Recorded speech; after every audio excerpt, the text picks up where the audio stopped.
Hello students, welcome back to SYY education channel.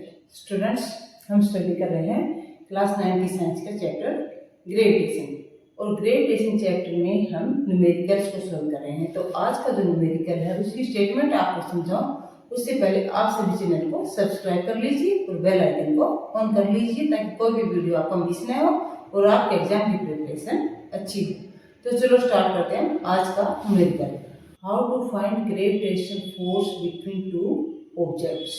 इसका जो formula, उसका मैथमेटिकल एक्सप्रेशन पहले वाले वीडियो में हम समझा चुके हैं। तो इससे पहले वाले वीडियो को आप अच्छे से देखिए, कंसेप्ट को क्लियर कीजिए कि फार्मूला किस प्रकार से आया। उसका मैथमेटिकल एक्सप्रेशन आज जब आपकी समझ में आ जाएगा तो आप सभी न्यूमेरिकल्स को अच्छे से सॉल्व कर पाएंगे। आज का जो न्यूमेरिकल है वो इस बेस पे है कि जो फोर्स ऑफ अट्रैक्शन है टू बॉडीज के बीच में, क्या वो उनके साइज पे डिपेंड करता है। क्वेश्चन है कि find the gravitational force between A small object and a big object. एक स्मॉल ऑब्जेक्ट है और एक बिग ऑब्जेक्ट है, उनके बीच में ग्रेविटेशनल फोर्स फाइंड आउट कीजिए। When both objects has same mass, when both objects has same mass, size अलग है पर mass same. both objects has same mass, दोनों का मास जो है वो इक्वल है दोनों ऑब्जेक्ट्स का। तो उस केस में ऑब्जेक्ट्स के बीच में जो फोर्स ऑफ अट्रैक्शन, क्या वो उनकी साइज पर डिपेंड करता है, क्या उसकी साइज पे डिपेंड करता है, क्या उससे कुछ फर्क पड़ता है, क्या होगा, ये हमें इसमें फाइंड आउट करना है। तो सपोज दो ऑब्जेक्ट्स हमारे पास, एक का साइज है स्मॉल, ये ए ऑब्जेक्ट है, इसका साइज है स्मॉल साइज का। दूसरा जो ऑब्जेक्ट है, ये दो बॉल ले लिया हमने, एक ए बॉल जिसका मास है m1, दूसरी बॉल बड़े साइज की है b, उसका मास भी m1 ही है। साइज बड़ा है लेकिन मास दोनों बॉल्स का सेम है, और डिस्टेंस जो है दोनों के बीच में वो है r। तो सपोज क्या कहेंगे हम यहाँ पर, suppose mass of two balls is m1। Mass कितना दो बॉल्स का, वो है m1, और distance between two balls, distance between two balls is r। तो ग्रेविटेशनल फोर्स क्या होगा दोनों ऑब्जेक्ट्स के बीच में, फोर्स क्या है g m1 into m2 upon r²। ये है ग्रेविटेशनल फोर्स का फार्मूला। अब हमारे पास यहाँ मास की वैल्यू दी गई है, दोनों का मास क्या है m1 है, m1, और ये m1 जो है इसको इक्वल हमने मान लिया, ये है 1 kg। दोनों का मास क्या होगा, m1 मीन्स 1 kg।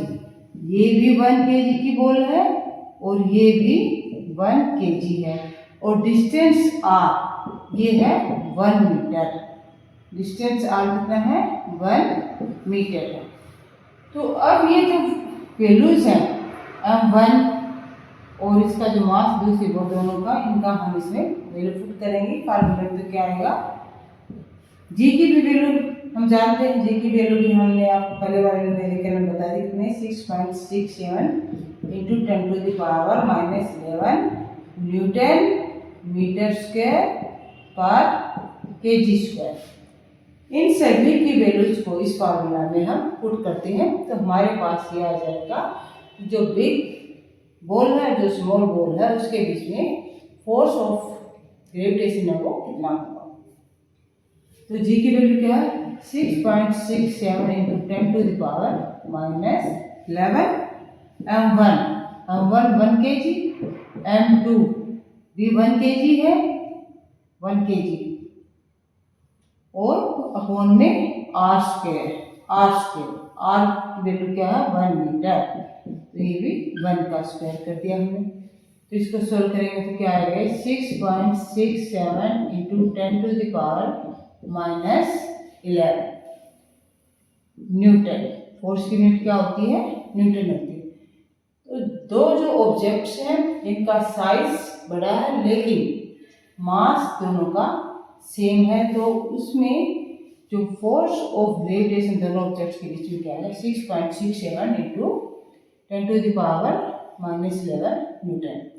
अब साइज पे डिपेंड नहीं करता है, ये मास पे डिपेंड करता है, डिस्टेंस पे डिपेंड करता है। फार्मूले के अकॉर्डिंग यहाँ पर मास ग्रेविटेशन फोर्स मास के डायरेक्टली प्रोपोर्शनल है, डिस्टेंस के इनवर्सली प्रोपोर्शनल है, साइज पे डिपेंड नहीं करता। इसके लिए हम सेकंड केस लेते हैं पर, यह सेकंड केस। इस केस में हमने लिया कि ऑब्जेक्ट्स है वो सेम साइज के हैं, ऑब्जेक्ट्स है same size, objects has same size. हम सेम साइज के ऑब्जेक्ट्स लेते हैं, उनके बीच में हम फाइंड आउट करेंगे कि जो ग्रेविटेशनल फोर्स है वो कितना है।